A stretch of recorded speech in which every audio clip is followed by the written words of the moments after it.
foundation of the drawing. Part 2, we're going to be moving into the next steps. So here, what I'm thinking about is beginning to place objects of secondary importance. So getting this pillow placed correctly, obviously not as important as the eyes or nose, but it is an essential part of this story. I mean, our subject is hugging her pillow. That's the story here. And of course, the story is also in her expression. It's in her body language, her energy. So we're going to be exploring that. This stage of the drawing is just all about measuring and using angles to capture the energy of this moment. So we're going to get this hand placed. You know, this hand is like a main character in this story, so I really don't want to miss the angle here. In this drawing, I actually kind of struggled with her. I remember struggling with her arms and her hands. As you'll see in the later stages of the drawing, I think I redrew her hands several times because proportionally they just felt too big. But I think it has to do with maybe the camera angle. The hands look a little big, and they just didn't feel right for the longest time, but you know, that'll happen to you when you're drawing.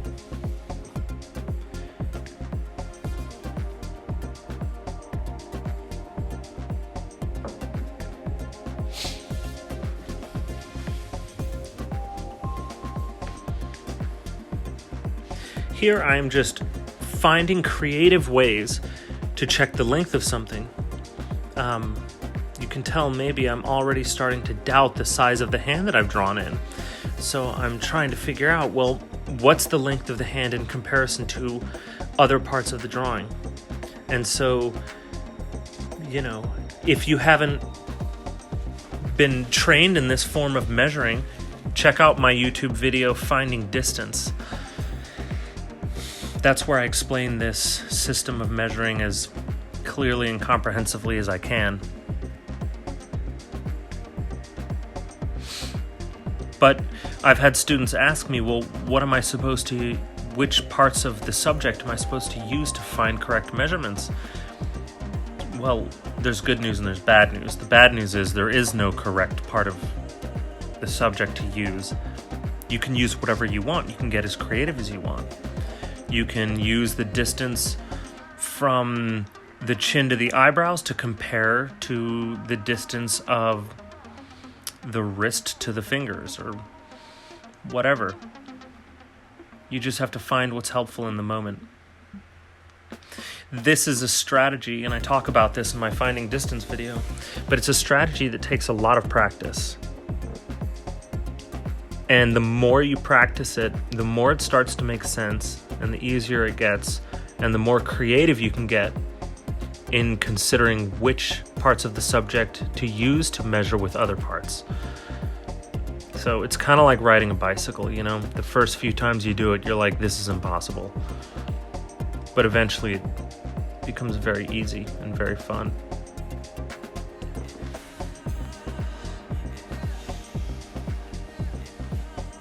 So you can see here the pose is really starting to come together. In hindsight, I can see tons of mistakes I've made, but that's always going to be the case. If I were to go back and redraw this, I would lower the left shoulder. I would increase the angle going from the left shoulder down to the elbow. I don't think that's quite steep enough.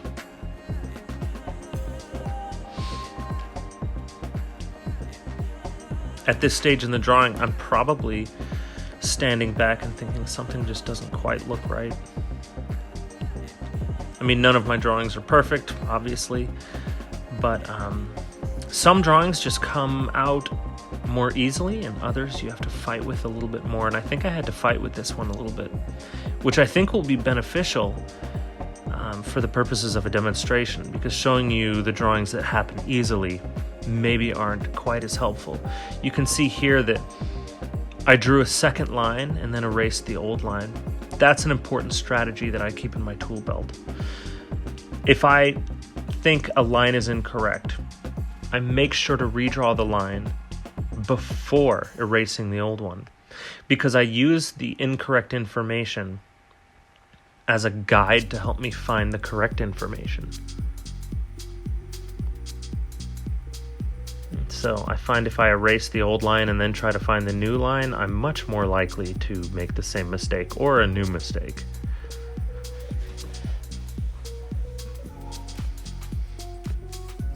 And I know that the lines of the clothes are less important than, say, the line for the nose or the cheek or the mouth, but you really do not want to let yourself ease up on focusing on finding correct angles.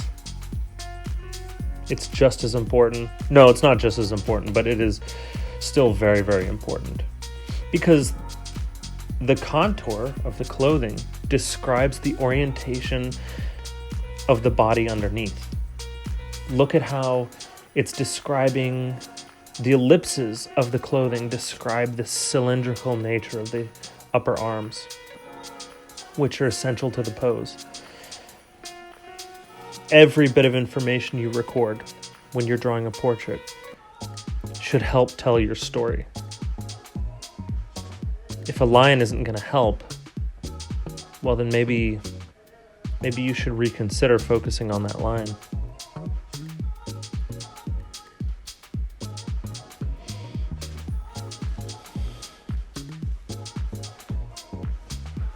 So here, I am really beginning to allow myself to enjoy what's going on with her hair. I've done the hard work of placing the eyes, nose, mouth, the jawline. I've got a subtle indication of the ear. I like the orientation of her head. So now I can move in a little bit more gesturally, a little bit more energetically. And I can find these different parts of the story.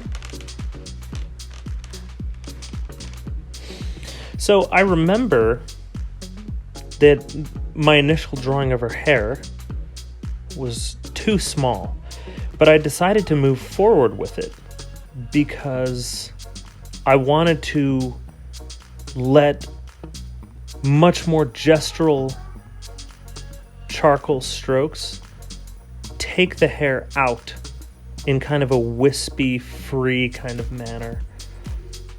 I wanted to get energetic with it. So first I place in a little bit of value. And I'm allowing myself to sort of dirty up the surrounding areas of the drawing because I also love to draw with my eraser. So I put in a little value and take it back out. I find that's a very fun way to work. So here you can see I've got the soft lines of the hair overlapping the forehead, but where the brow ridge overlaps the hair, you're going to have more of a hard line. And that's a big part of what I'm focusing on when I'm working is, should I make a hard line or a soft line? A sharp line or a fuzzy line? And if you just take a moment and look at your subject, often the answer will reveal itself.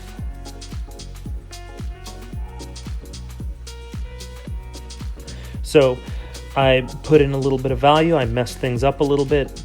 Now I'm gonna rediscover the brow ridge, the cheekbone, the bridge of the nose.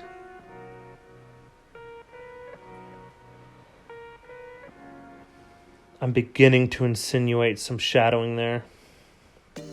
And hey, there's my brow ridge and my nose.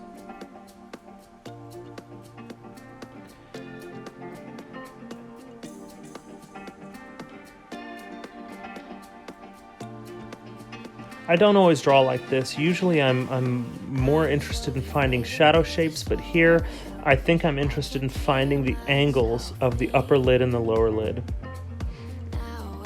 It's not an incorrect way to draw, it's just a way that I don't draw anymore. I guess my portraiture method has evolved a little bit over the last year. I'd probably move in more with allowing my eye to drift out of focus and observe the dark value patterns there instead of drawing an upper lid and a lower lid.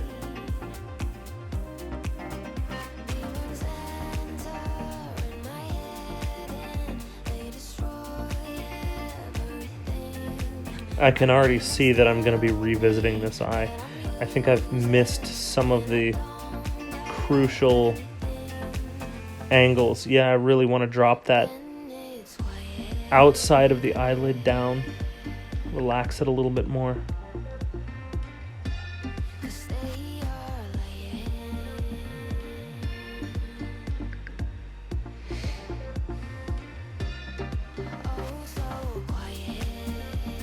And where I'm confident in the placement of my contouring, I can start to push that value and get darker with it. That dark value just on the far side of the brow ridge, that would be pretty tough to erase. So I've clearly decided that's placed correctly.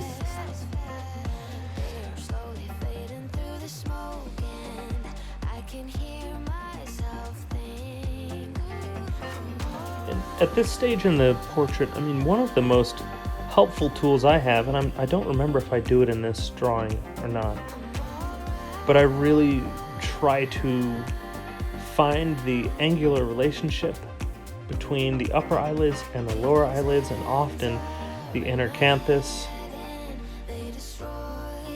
and just make sure that those eyes are sitting in correct angular relationship with one another. Make sure that they're oriented correctly.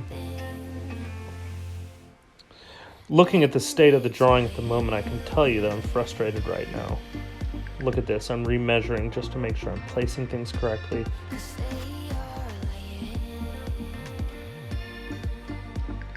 I did this about a year ago, but I know I'm frustrated right now.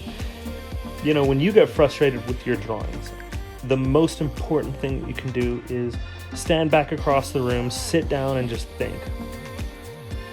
When we're frustrated, we get this tendency to want to fix it immediately, to address it immediately, and that's how you do further damage to your drawings. My advice to you is, when you're frustrated, it's time to take a break, to sit down across the room, just let your eyes dart back and forth between your subject and your drawing until a solution begins to elucidate. And only then, once you know exactly what you want to do you act. Having to learn that self-control, that's been one of the most important things I've learned in my journey as a portrait artist. Many of you will get to this point in your portrait where you just don't like what's going on, and you have to ask the question, what needs to happen in order to fix this? Spoiler alert, I do fix it, and I do like the end product. Sometimes it's worth sticking with it. Other times, it's just not. Sometimes a drawing is so broken that the effort it takes to fix it is more than the effort it would take to just do it again and do it correctly. Some of the best drawings I've ever done were second, third, fourth attempts. So ripping a page off and going at it again, pretty important to be able to allow yourself to concede a failed drawing and just try it again.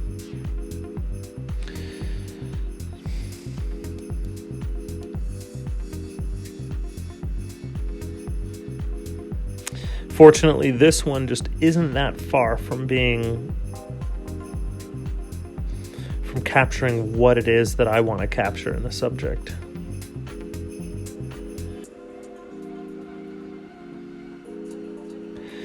If I were working on this today, I would probably start putting in more of the hair, because I think that the frame of the face is not going to look correctly until I put in the hair. And it looks like I had that idea a year ago as well, because now I'm starting to do it.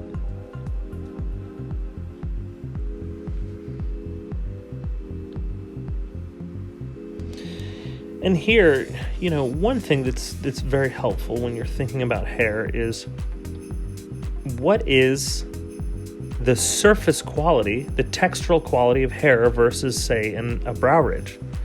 Well, a brow ridge is very specific. It's hard architecture. It doesn't change. Hair is very soft. It'll change with the slightest breeze. And so I adjust the way I draw the hair. So the brow ridge, very precise. The hair, I'm actually going to adjust my entire body language. I'm going to step back. I'm going to allow myself to draw more gesturally and energetically with more of my arm. Thinking about the directionality of the shapes that I'm finding. So you'll notice that I really am not drawing every single strand. I'm finding these shapes and I'm shading them in. You know, hair kind of cascades down in clumps. And so with a loose arm, I find those clumps and then I allow myself to treat them as single shapes. There we go. And once again, her hair is, I'm drawing it too small, but I think that's because I want to leave room to move outward with increasing looseness. So it's kind of just a stylistic approach. Yeah, you can see that. I want those loose edges. So if you want loose edges in charcoal, move outward slowly. You can always go farther out into the negative space of the background. But trying to erase charcoal, that's not a battle you want to have to contend with too much. So now you notice that I'm moving back into that eye that I was frustrated with, now that I have the frame of the hair more comprehensively mapped out. And at this stage of the drawing, I honestly have no idea what I was doing. I just gave her some seriously dark eyeliner. I'm sure I'm about to go back in with an eraser here. Maybe a smudge stick would help. Smudge stick is just really tightly wrapped paper that you use to smudge the charcoal instead of using your finger. And the reason is fingers accumulate oil very, very quickly. And the oil can actually begin to work as kind of a permanent fixative, making it impossible to erase. So smudge sticks, they're so cheap. They're easy to make too. They can become a really valuable tool for the charcoal artist. I think this is a good place to stop for part 2.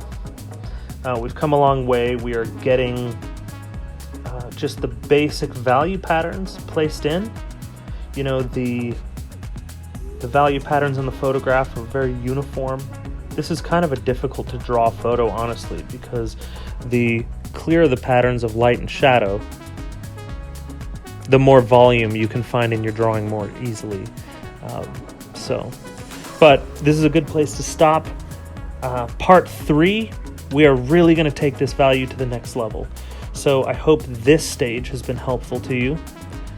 Don't forget, like the video. Let me know in the comments what you liked about this episode. Let me know what you think I can do to improve these episodes, and or what kinds of videos you'd like to see. And then if you haven't subscribed to the video yet, go ahead and do that. I'm going to be producing a lot of free content for you, and I hope it's helpful to you, and I hope that I can help you get better at drawing.